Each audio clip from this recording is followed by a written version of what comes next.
नमस्कार। 8 से 9 मई 2025 की मध्य रात्रि को पाकिस्तानी सेना ने सैन्य बुनियादी ढांचे को निशाना बनाने के इरादे से पूरी पश्चिमी सेना पर भारतीय वायु क्षेत्र का कई बार उल्लंघन किया। यही नहीं बल्कि पाकिस्तानी सेना ने नियंत्रण रेखा पर भारी कैलिबर वाले हथियारों से गोलीबारी भी की।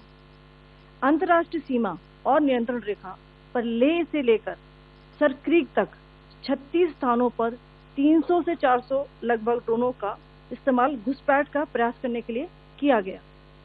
भारतीय सशस्त्र बलों ने काइनेटिक व नॉन काइनेटिक साधनों का उपयोग करके इनमें से कई ड्रोन्स को मार गिराया। इतने बड़े पैमाने पर हवाई घुसपैठों का संभावित उद्देश्य वायु रक्षा प्रणालियों का परीक्षण करना और खुफिया जानकारी इकट्ठा करना था। ड्रोन के मलबे की फोरेंसिक जांच की जा रही है। प्रारंभिक रिपोर्ट्स से पता चलता है कि वे तुर्की के असीस गार्ड सोंगर ड्रोन्स हैं।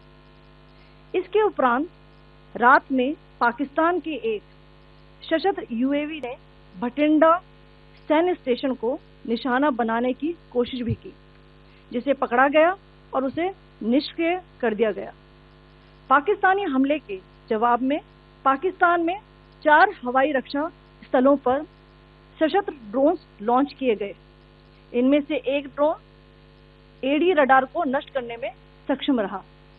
पाकिस्तान ने जम्मू कश्मीर के तंगधार, उरी, पुंछ, मेंढर, राजौरी, अखनूर और उधमपुर में भारी कैलिबर आर्टिलरी गन और सशस्त्र ड्रोन्स का उपयोग करके नियंत्रण रेखा के पार गोलीबारी भी की, जिसके परिणाम स्वरूप भारतीय सेना के कुछ जवान हताहत हुए और घायल हुए।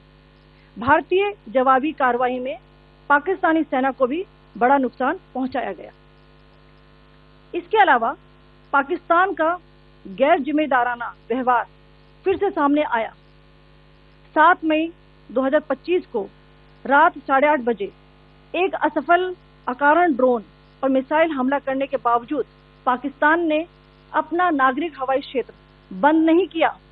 पाकिस्तान अपने नागरिक विमानों को ढाल के रूप में इस्तेमाल कर रहा है, जबकि उसे अच्छी तरह से पता है कि भारत पर उसके हमले से हवाई रक्षा की तीव्र प्रतिक्रिया होगी। यह भारत और पाकिस्तान के बीच अंतर्राष्ट्रीय सीमा के पास उड़ान भरने वाले अंतर्राष्ट्रीय उड़ानों सहित नागरिक विमानों के लिए सुरक्षित नहीं है। यहाँ स्क्रीन शॉट में पंजाब सेक्टर में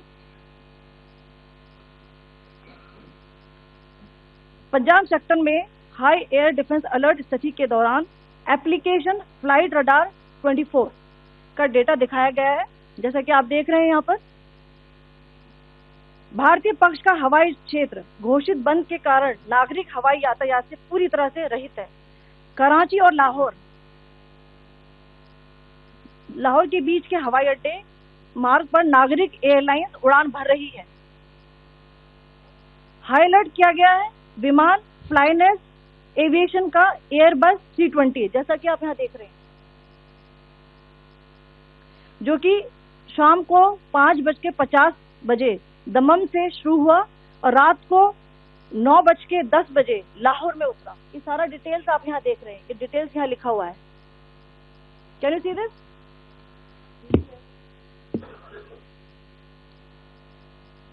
भारतीय वायुसेना ने अपनी प्रतिक्रिया में काफी संयम दिखाया और इस प्रकार अंतर्राष्ट्रीय नागरिक विमान सेवा की सुरक्षा सुनिश्चित की।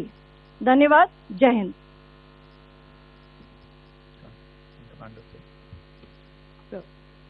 Good afternoon to you all. On the intervening night of 8-9 May 2025, Pakistan military carried out multiple violations of Indian airspace along the entire western border with an intent to target military infrastructure. Pakistan military also resorted to firing of heavy caliber weapons along the line of control. Along the international border and line of control, drone intrusions were attempted from Leh to Sarkreek at 36 locations with approximately 300 to 400 drones. Indian Armed Forces brought down a number of these drones using kinetic and non-kinetic means. The possible purpose of these large-scale aerial intrusions were to test the AD systems and gather intelligence. Forensic examination of the drone debris is being undertaken. Preliminary reports suggest them to be of Aziz Guard Songa drone of Turkey. Later in the night, an armed UAV of Pakistan attempted to target Bhatinda military station, which was detected and neutralized. In response to the Pakistani attack, armed drones were launched at 4 air defense sites in Pakistan. One of the drones was able to destroy an AD radar. Pakistan also carried out artillery shelling across the line of control using heavy caliber artillery guns and armed drones at Sandhar, Uri, Poonch, Mendhar, Rajouri, Akhnur and Udhampur in Jammu and Kashmir area, which resulted in some losses and injuries to Indian Army personnel. Pakistan Army also suffered major losses in Indian retaliatory fire. Additionally, Pakistan's irresponsible behavior again came to fore. Pakistan did not close its civil airspace despite it launching a failed unprovoked drone and missile attack on 7th May at 8:30 hours in the evening. Pakistan is using civil airliners as a shield, knowing fully well that its attack on India would elicit a swift air defense response.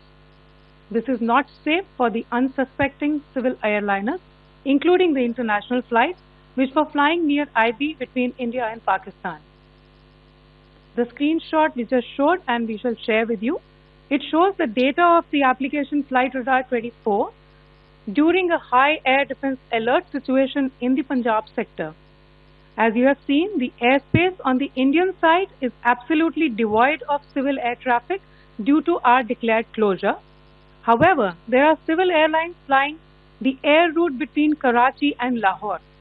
Amongst the other civil aircraft that you can see, we have highlighted an aircraft which is Airbus 320 of Flynas Aviation, which was originated from Dammam at 1750 hours and landed later at Lahore at 2110 hours in the night.